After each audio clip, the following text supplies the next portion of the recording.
Bienvenidos a una entrevista más de Tu Voto, Tu Futuro. Soy Ernesto León y estoy con mi compañera Mariana Aguilar. El invitado especial que tenemos el día de hoy es el candidato presidencial por el Frente Amplio, Ariel Robles. ¿Cómo estás? Hola, muchas gracias por el espacio, muy contento de poder acompañarles aquí una vez más en la Universidad Latina, celebrando la existencia del campus creativo para que todas las personas estudiantes puedan pues aprender haciendo. Quería preguntarte, perdón Mariana, no sé si querías decir algo. Sí, bueno, quería preguntarte, usted ya ejerce un cargo público, es diputado. ¿Cómo es dar el salto de un poder a otro, de poder legislativo a poder ejecutivo? Ujú. ¿Cómo sería para usted?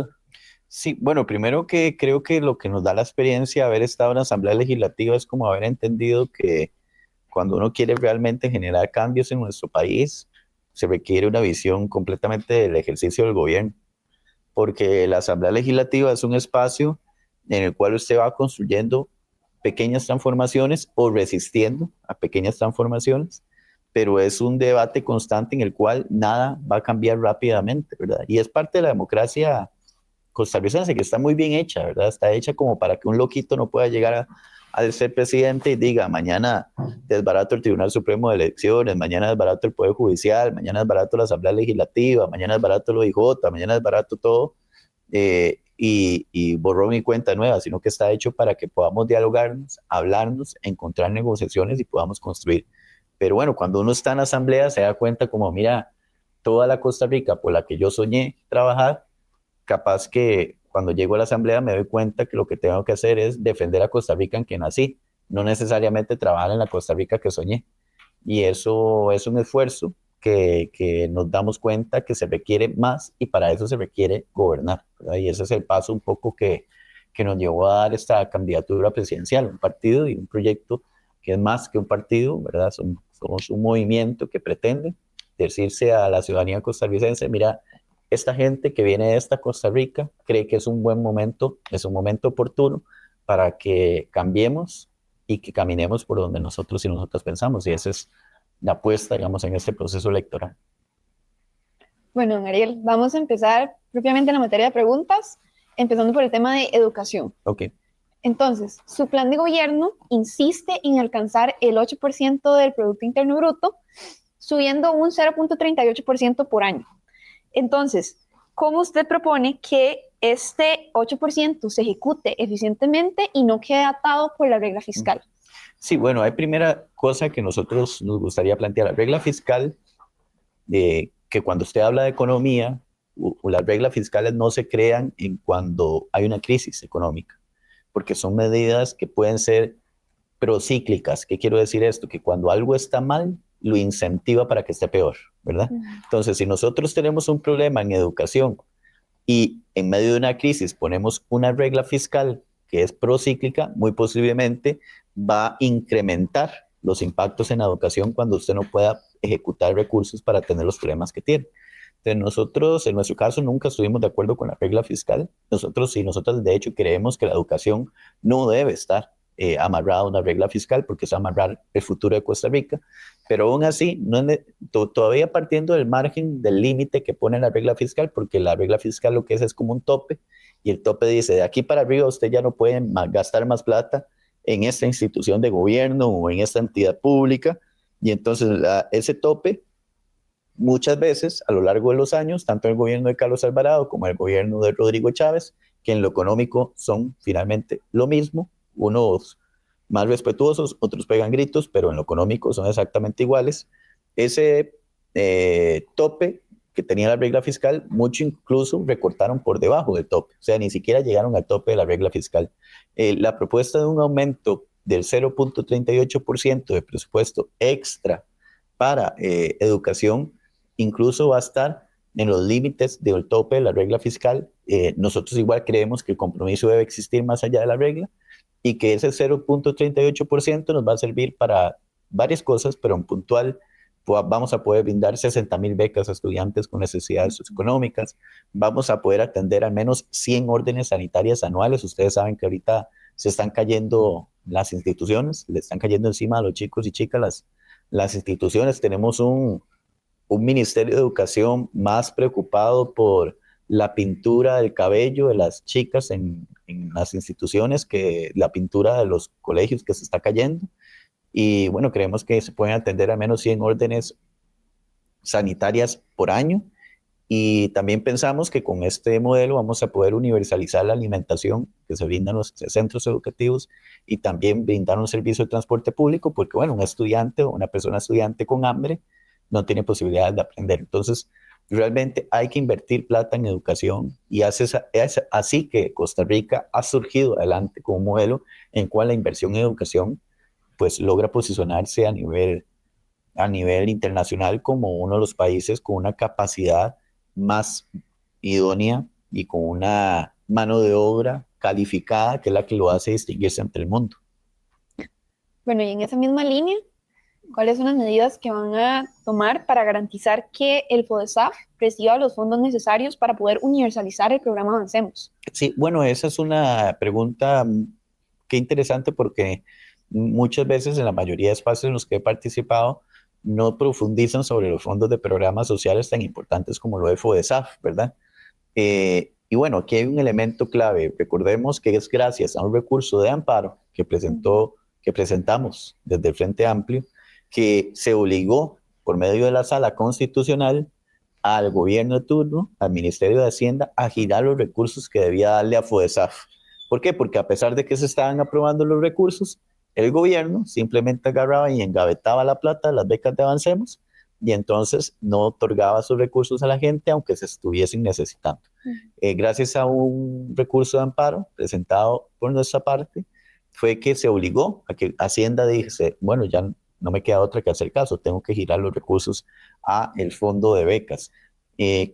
Menciono esto como un compromiso real, ¿verdad?, de parte nuestra, para asegurar los fondos para becas desde FODESAF. ¿Por qué? Porque no se puede tener un superávit primario, ¿verdad? Cuando ese superávit primario, aunque que es prácticamente decir, nos sobró plata este año, resulta que gastamos menos de lo que tenemos, entonces nos está sobrando plata. No es posible que digamos, nos está sobrando plata cuando esa plata que está sobrando tiene el rostro de personas que necesitan una beca para estudiar y que no obtuvieron esa plata porque el gobierno la está jineteando para tener ahí unos recursos que después digan, mira, me van a ir a dar un premiecito por allá en algún lugar porque soy muy buen economista, ¿verdad? Entonces, realmente no es la tesis que nosotros y nosotras seguimos. Este país, en los macronúmeros, ha sido la mejor parte de este gobierno, los macronúmeros, ¿verdad? La mayoría de gente lo reconoce y dice, sí, los macronúmeros están mejor, pero bueno, si tenemos macronúmeros, lo importante sería decir que estamos en momento para aumentar salarios, para aumentar becas, para descongelar pensiones, ¿verdad? Porque ¿de qué me sirve a mí un macronúmero si mis condiciones de vida no cambian? Don Ariel, usted habla de un modelo educativo basado en el bien vivir. ¿Cómo se aplicaría directamente este modelo dentro de las aulas y cómo funcionaría? Sí, bueno, como lo planteaba hace un momento, Costa Rica requiere una reforma educativa, ¿verdad? Y en nuestro gobierno vamos a promover una reforma educativa, pero tiene como decir, es un banco con 3 patas, ¿verdad? Una primera tiene que ver el tema de financiamiento, que ya lo expliqué hace un momento. Hay que asegurar recursos para poder atender algo esencial, que es que las personas que están en un aula se sientan bien, ¿verdad? Y tengan las condiciones, por ejemplo, que haya plata para papel higiénico y no que haya que pedir a los estudiantes del colegio vayan a hacer una rifa o piden a sus papás que tienen que venir con un rollo de papel higiénico porque no tenemos ni para eso. Entonces hay que asegurar primero los recursos. Lo segundo, hay que hablar de una reforma en materia de contenidos en los programas de estudio, y eso tiene que ver con un enfoque, sí, para el bien vivir. Como lo hemos planteado en otros escenarios, hoy la educación tiene que cambiar para dar competencias para la vida.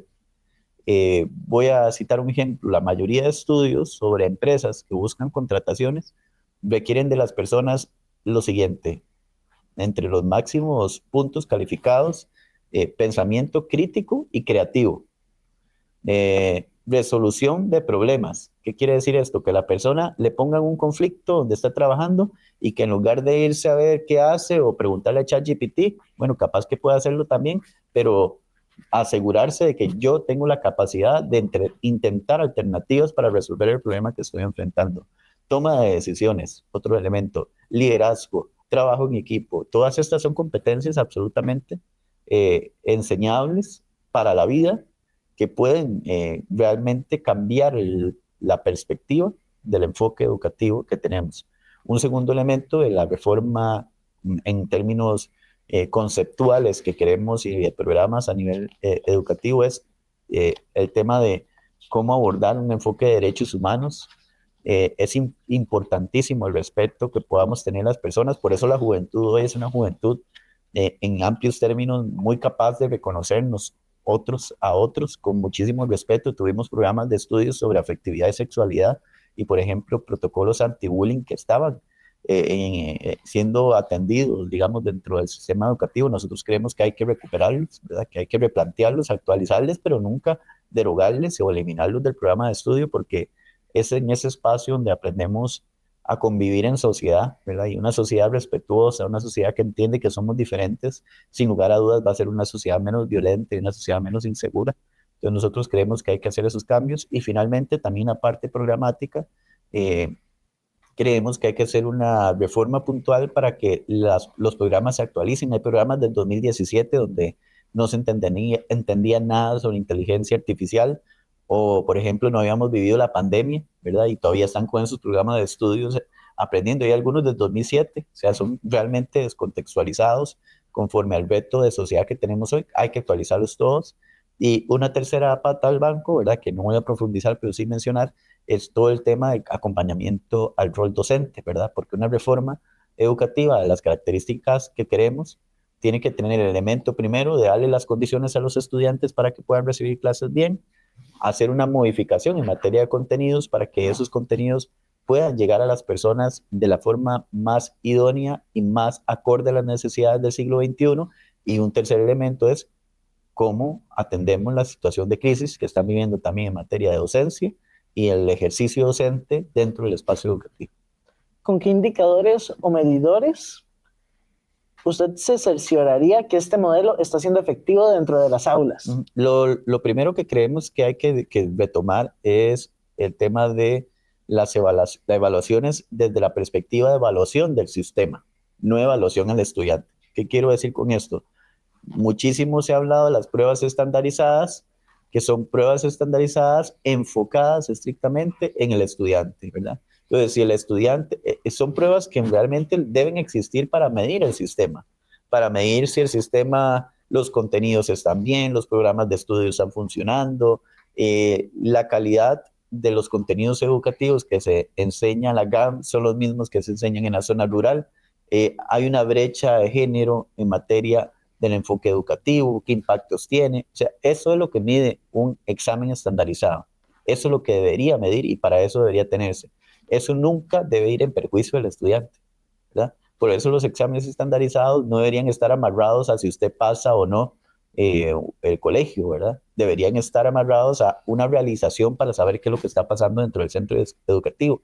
Es más, ojalá fueran exámenes estandarizados en los cuales no haya que hacer ningún ejercicio memorístico, porque el sistema educativo que pasa por memorizar cosas para luego repetir es un sistema disciplinario, no realmente de pensamiento, ¿verdad? ¿A qué me refiero con disciplinario? Cuando usted enseña a repetir, a aprender para repetir, lo que está enseñando es disciplina, ¿verdad? Es vaya a estudiar a casa, memorice y después viene y me repite lo que yo le pedí, ¿verdad? Eso es la disciplina del estudio. Yo repito en la casa, aprendo, memorizo y estudio. Si usted tiene una disciplina, va a salir bien en los exámenes de memoria.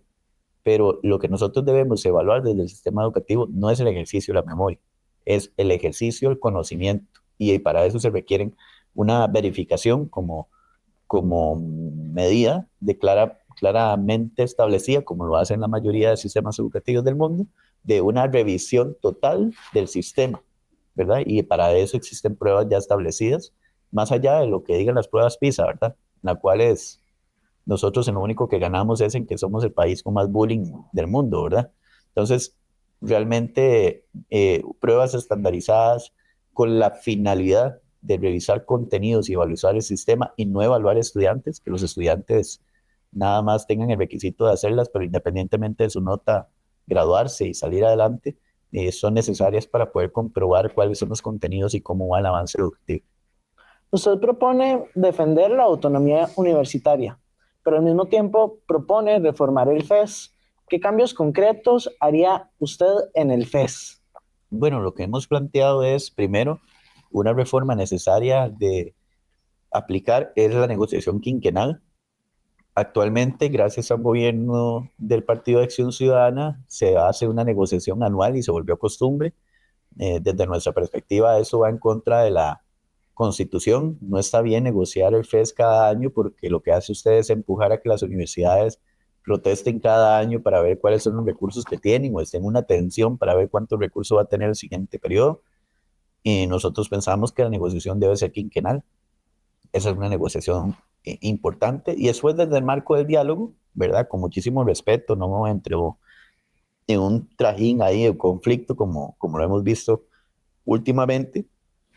Pensamos que hay que sentar sobre la mesa en la discusión de los planes operativos del siguiente quinquenio, de los compromisos país y el compromiso nación. Pensamos que es importante hablar dentro de la discusión del Fondo Estatal para la Educación Superior la necesidad de la regionalización con mayor contundencia. ¿Qué quiere decir esto? Bueno, que los recursos no se queden nada más en la GAM, sino que puedan irse también a las zonas rurales, donde hay muchísima desigualdad y muchísima necesidad. Hay que recordar que el sistema educativo costarricense tiene amplias desigualdades en todo su aparato, ¿verdad? Desde la educación primaria pública, secundaria pública, incluso la educación privada y también la universitaria, pues tiene grandes desigualdades. Es una realidad la que se vive en la gran área metropolitana y otra realidad completamente diferente a la que se vive en las zonas rurales. Y nosotros creemos que es necesario la discusión del FES, tiene que permearse también por el enfoque y la proyección que pueda tener la educación superior pública de ir a las zonas regionales y también los aumentos significativos en materia de becas. Bueno, ahora vamos a ir a otra sección, pero primero me gustaría plantearle un dato. Bueno, en este último gobierno, en el periodo 2024-2025, solamente se aprobó un 11% de los proyectos de ley propuestos en las sesiones extraordinarias de la Asamblea Legislativa. Su plan de gobierno presenta un amplio número de proyectos de ley. Entonces, lo que a mí me gustaría conocer es cómo planea usted negociar con las diferentes fracciones, teniendo en cuenta que tenemos una asamblea actualmente multipartidista y probablemente la próxima lo va a hacer también. ¿Cómo va usted a negociar con ellos? Y si se va a enfocar en estos proyectos que tienen que darle prioridad, digamos, a la Asamblea Legislativa para que sean aprobados, o si usted pretende gobernar más por medio de decretos. Creo que tanto el decreto como la capacidad de legislar son dos componentes que un gobierno tiene que tener a la mano como el ejercicio normal de lo que es poner en ejecución cosas, ¿verdad? Dicho eso, vamos a ver, creo que lo primero es que es comprobable que en el caso nuestro no es que nos aparecimos por ahí un día y dijimos, miren, aquí tengo debajo este sombrero, me salió un partido político y mañana tengo otro partido diferente y este es otro diferente y a usted le gusta el verde o de qué color le gusta y yo le saco el partido y me lo pongo y voy con eso. Y que esos partidos se vuelven un rejuntado, ¿verdad? De hecho que últimamente yo me pongo atención a algunos partidos y digo, mire, lo que echaron malo de Liberación, lo que echaron malo de la Unidad, lo que echaron malo del PAC, bueno, algunos se quedaron malillos en esos partidos también, pero lo que echaron más malo, lo peorcito, ya se fue y se metió allá donde se supone que les va a ir bien, ¿verdad? Entonces, ese tipo de rejuntados conflictúan mucho, digamos, con la política, porque no hay claridad para dónde van, qué son. No son ni chicha ni limonada, en una cosa sí, en otra cosa no. Y es muy difícil. En el caso nuestro hay claridad de qué es lo que defendemos y qué no defendemos.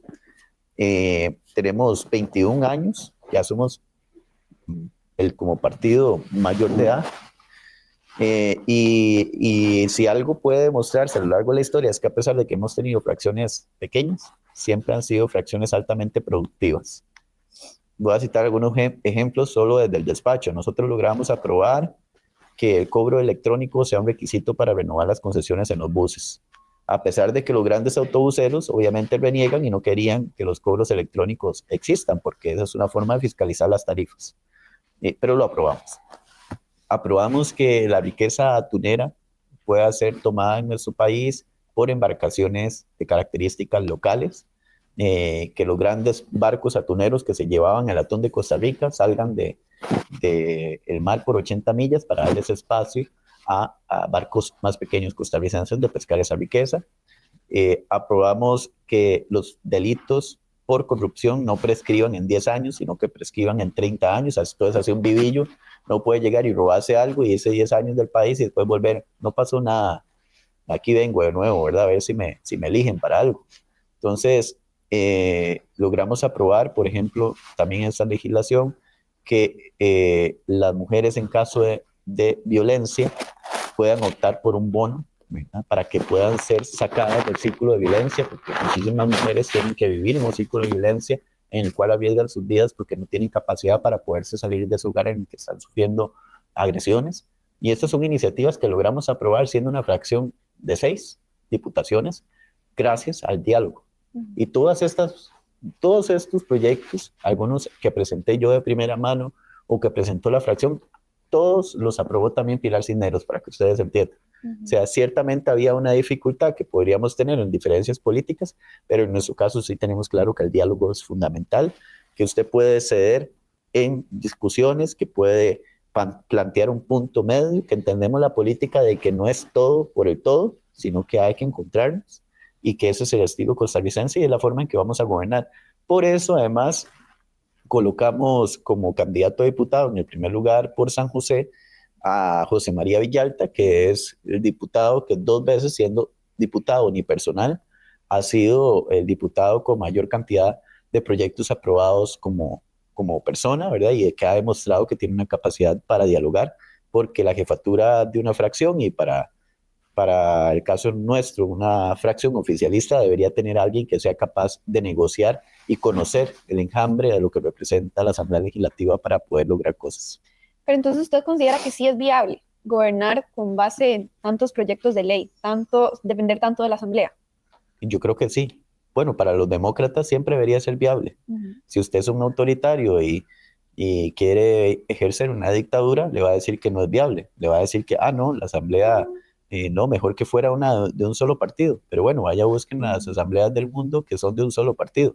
Todas son dictaduras, ¿verdad? Entonces, cuando yo planteo como requisito de que yo necesito tener 40 diputados para poder gobernar bien, lo que estoy diciendo en lenguaje claro es, yo solo puedo gobernar bien si tengo a todo el mundo pensando como yo, y quien hace eso son los autoritarios y los dictadores, que yo espero que Costa Rica nunca pase por ahí. Hay una gran apuesta dentro de su plan de gobierno, el cual, apuesta por una fuerte participación ciudadana en lo que es la toma de decisiones. ¿Cómo aseguraría que este proceso no se vuelva burocrático ni lento? Sí, bueno, lo que creemos es que la toma de decisiones tiene que pasar más por la colectividad, y eso se ve de las formas, del cambio en las formas.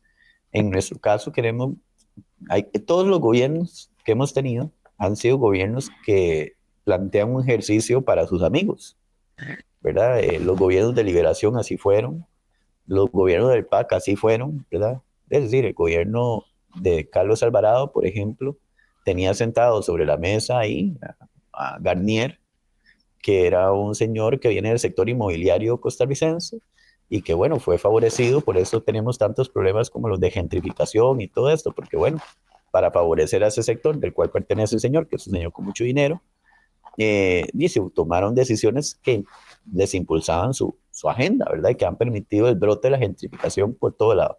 Entonces, el gobierno de Rodrigo Chávez ha hecho lo mismo, gobierna también para sus amigos. Calixto Chávez, que es el señor que quiere extender la concesionaria de Puerto Caldera, que ha hecho negociaciones con Puerto Caldera. Está también el caso de Bernal Jiménez, que era un arrocero que se vio beneficiado con la ruta del arroz, ¿verdad?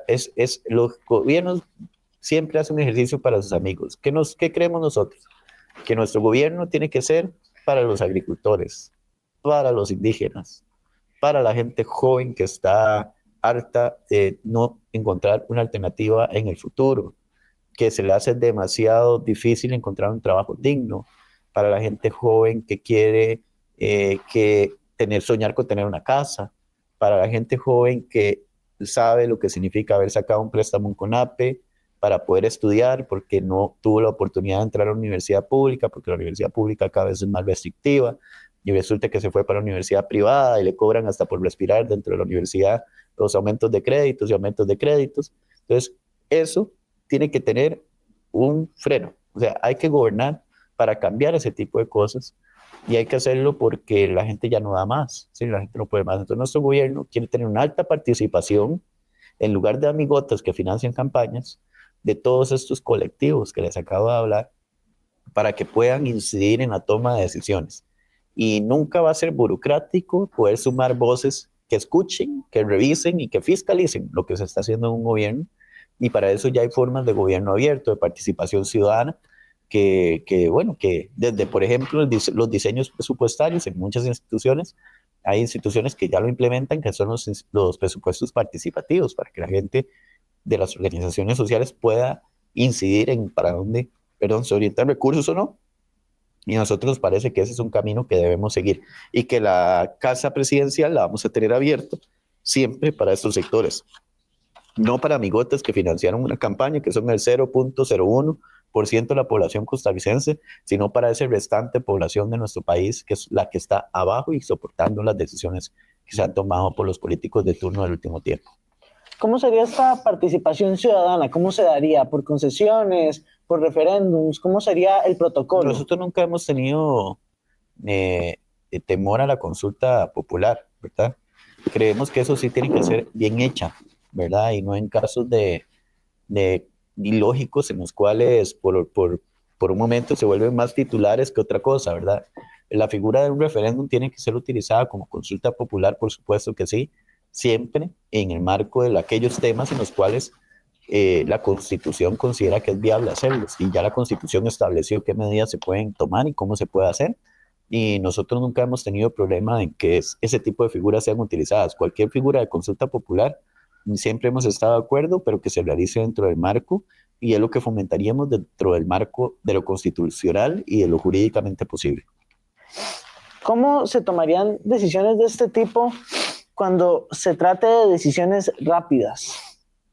Es que no todo se tiene por qué llevar al referéndum, ¿verdad? Okay. Sí, es lo que les puedo decir. Ya, si usted va a decir, no sé, el presupuesto nacional, no creo que haya necesidad de que lo llevemos al referéndum, ¿verdad? Entiendo. O, por ejemplo, hay un proyecto que nosotros queremos impulsar, que es para que se hagan los pasos de fauna en las carreteras y no de los animales muertos ahí en las carreteras, sino que protegerles sus ecosistemas, ¿verdad? Para que puedan sobrevivir. Y ahí ese proyecto es nada más de convocarlo, ¿verdad? No tenemos por qué llevar como una gran discusión, conversación para poder hacerlo. Entonces hay que entender en qué lugares se utiliza la figura de la consulta popular y en qué lugares no, ¿verdad? Claro. Hay también un diálogo que trata en recuperar la confianza política, que es sumamente importante. Sin embargo, también dentro del mismo diálogo se nota a veces cierta confrontación a las élites. Ahora, si este discurso confronta directamente a las élites y a los partidos tradicionales, ¿cómo lograría construir consensos en un ambiente tan polarizado? ¿Cómo lograría unir el país de esta manera? El país en realidad enfrenta una dinámica en la que estamos los de abajo y los de arriba. Pueden haberse cambiado los colores, pero bueno, muchas veces terminan siendo coyotes de la misma loma, ¿verdad? El gran problema que tenemos ahora es que ya no solo enfrentamos un grupo de poder económico que quiere seguir conquistando, que quiere seguir adueñándose de cosas y generando sus negocios y peleándose entre ellos, sino que ahora enfrentamos la dificultad de que también hay un modelo político que quiere ser cada vez más autoritario y más dictatorial. Entonces, esa realidad nos enfrenta a que tenemos un contexto completamente dividido, complejo. En nuestro caso, pues lo hemos planteado así. Nosotros estamos de acuerdo con jornadas de 40 horas para reducir las jornadas laborales y aumentar el tiempo de vida sin sacrificar salarios. Estamos de acuerdo en que se tienen que descongelar los salarios y que hay que buscar que el salario mínimo aumente al menos de la mano con el costo de la vida para que podamos asumir con mayor capacidad las dificultades que tenemos. Estamos de acuerdo en que los alquileres tienen que frenarse, el aumento de los costos de alquileres tiene que frenarse. Estamos de acuerdo en nuestro caso hay que invertir en educación, seguridad y salud si queremos hablar de futuro. Y estamos de acuerdo en que debemos defender la democracia. Creemos en los derechos humanos y no hay que renunciar a ninguno de ellos. Esa es nuestra agenda. Si realmente hay otras fuerzas políticas que quieren conversar con nosotros, esos son los temas no renunciables para nosotros. Más bien a los partidos de oposición, yo siempre aprovecho para decirles, porque hacerle oposición a doña Laura no es ponerse a retarla públicamente y decirle, venga los debates, porque esto es entre usted y yo, o ponerme a hacerle un conteo a ver si va o no va al debate. Hacerle oposición es ponernos de acuerdo quienes estamos del otro lado de la acera. Entonces, más bien yo aprovecho, ¿verdad?, por decir algo a estas candidaturas, que las he visto en los otros días, ¿verdad? Doña Ana Virginia Calzada, don Álvaro Ramos, doña Claudia Dobles, ¿están de acuerdo con jornadas de 40 horas? ¿Están de acuerdo con aumentar las vacaciones a 3 semanas? ¿Están de acuerdo con descongelar pensiones? ¿Están de acuerdo con dejar que los trabajadores públicos puedan pasar a salario global cuando así lo quieren para poder retener sus plazas laborales? ¿Están de acuerdo en que la gentrificación es un problema y tenemos que frenarlo en Costa Rica? ¿Están de acuerdo en que paremos los alquileres que van en aumento para las personas que prácticamente solo trabajan para pagar un alquiler en Costa Rica y que ocupamos un programa de fondos dirigidos directamente solo a personas jóvenes para que puedan, en lugar de estar pagando un alquiler, estar pagándose una casa que les pertenezca algún día? Si están de acuerdo con todo eso, hablemos sobre eso como para cómo unirnos, cómo acercarnos. Pero si no estamos de acuerdo en nada de eso, y es muy difícil porque lo que da muestras es que en el fondo tienen el mismo modelo de país que tiene doña Laura Fernández.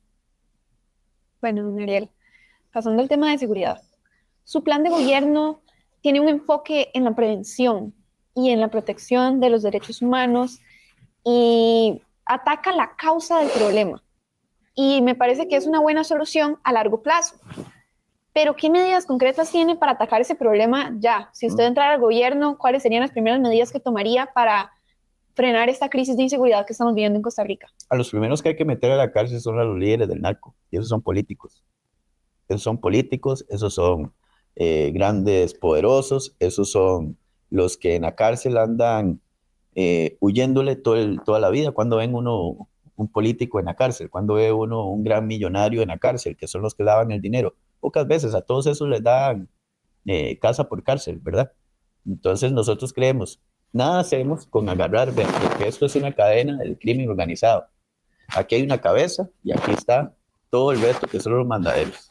Yo no veía las narconovelas, pero sí he escuchado a alguna gente que las ve y decían, aquí arriba está el Señor de los Cielos, está la Reina del Sur, está Pablo Escobar, está todos esos. Mientras usted no agarre a esos, estos van a ser desechables todo el tiempo. Son los que en la novela, cuando se arma el tiroteo, son los que fallecen, son los que meten a la cárcel y que no pasa nada porque siguen los otros malos, siguen como si nada. Entonces, realmente, si nosotros no atendemos esto, las cabezas del crimen organizado, estos van a seguir contratándonos, los muchachos jóvenes que pueden ser sus vecinos, sus amigos, mis vecinos, mis amigos, que vienen de las barriadas donde nacimos, de las clases sociales donde nacimos, esos nada más los van a sustituir una y otra vez, ¿verdad? Entonces creemos que hay que atacar de forma inmediata esto de arriba. ¿Cómo se hace? Tenemos una iniciativa para poder penalizar con mayor contundencia a aquel funcionario público que le brinda información al narcotráfico. Pasa, ahí por ejemplo, en el caso de Celso Gamboa, una persona que en el Poder Judicial cobraba como, no sé, 5 millones al mes, una barbaridad, solamente por pasar la información de cómo estaban los casos en investigación. Hay funcionarios en el aparato institucional que trabajan con el crimen organizado. Celso Gamboa era un ejemplo de cómo un ex magistrado pasó a ser líder de un cartel del narcotráfico. Entonces, nosotros tenemos una iniciativa para ser contundentes con esas personas que son jerarcas o que trabajan en instituciones públicas y que están brindando información con el narco. Lo segundo, hay que parar el lavado de dinero, porque el lavado de dinero es un eje transversal. Toda actividad criminal genera plata porque si no, no sería rentable.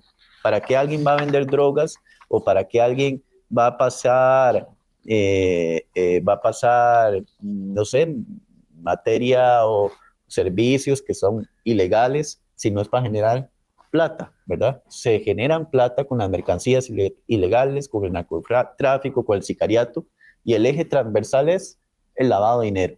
Todo ese es el cuello de botella. Todos ocupan legitimar la plata, haciéndolo en negocios formales, para que ese dinero pueda ser reutilizado después en otras funciones.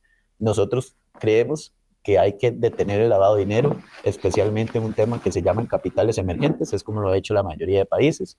Una persona que aparece un día para otro con un montón de plata, compra carros, compra casas, compra hasta el perrito para la vecina, unos perritos peluditos, los más bonitos, así, carguísimas, y todo lo regalan y regalan, tiran la casa por la ventana. Esa gente tiene que demostrar de dónde salen esos recursos. Si pagó la lotería, no hay problema. Pedir la lotería, el gordo navideño, ahora que está de moda, y todo bien. Pero si no hay cómo demostrar dónde vienen esos recursos, el Estado tiene que investigar a profundidad. Por último, don Ariel, para cerrar en materia economía, cuando usted habla de redistribuir la riqueza, ¿a qué herramientas fiscales se dirige concretamente? Sí, bueno, nosotros cuando hemos planteado la necesidad de la redistribución de la riqueza, lo que planteamos es un cambio de enfoque en materia económica. 90% de las empresas de nuestro país, ojo, 90% de las empresas de nuestro país, el parque empresarial, son pequeñas y medianas empresas. Nosotros logramos aprobar en esta Asamblea Legislativa una iniciativa para exonerarles por mayor tiempo el pago del impuesto de la renta a nuevas empresas que sean formadas y sean pequeñas o medianas, logrando una extensión de exoneración total del impuesto de la renta por 3 años consecutivos, y después que gradualmente se les vaya cobrando un espacio de tiempo prolongado para que sea acorde con lo que los estudios demuestran de cuánto necesita una empresa pequeña para saber si está estabilizada o no. Nosotros creemos que hay que seguir por ahí, que hay que seguir gradualmente dando beneficios a los pequeños y medianos para que la riqueza pueda dar vuelta en mayor cantidad de manos. Una redistribución de la riqueza representa que una crisis económica, en lugar de ponerla sobre los hombros del trabajador, ¿verdad?, al que no se le permite aumentársele su salario, al que no se le permite tener una posibilidad de algún día una pensión más digna, en lugar de ponerla ahí, hay que hablar de los impuestos, de especialmente quienes no los pagan, ¿verdad? Es decir, la gente que va a impuestos, que a veces son grandotes, grandotes, que tienen los recursos para pagarlos, pero que no quieren pagarlos. Y eso es una labor del Estado, poder cobrar bien sus impuestos. En el último un informe del Banco Central de Costa Rica este año decía que nosotros dejamos de cobrar casi 120.000 millones de colones de impuesto de la renta, mientras muchísimas pequeñas y medianas empresas y trabajadores tienen que asumir todo el costo de la vida. Hablar de una reducción de la desigualdad y una distribución real de la riqueza, lo que representa es que si estamos en un tiempo económico donde hay más plata, deberíamos nosotros traducir que esa plata, en lugar de dejársela solo el grupito de arriba, se la repartan también en los sectores más abajo. Eso sería todo, don Ariel. Entonces, bueno, muchas gracias. Más bien, gracias a usted por su tiempo, por venir acá, por prestar atención a nuestras preguntas, por responderlas, pues, verdad, tan elocuentemente.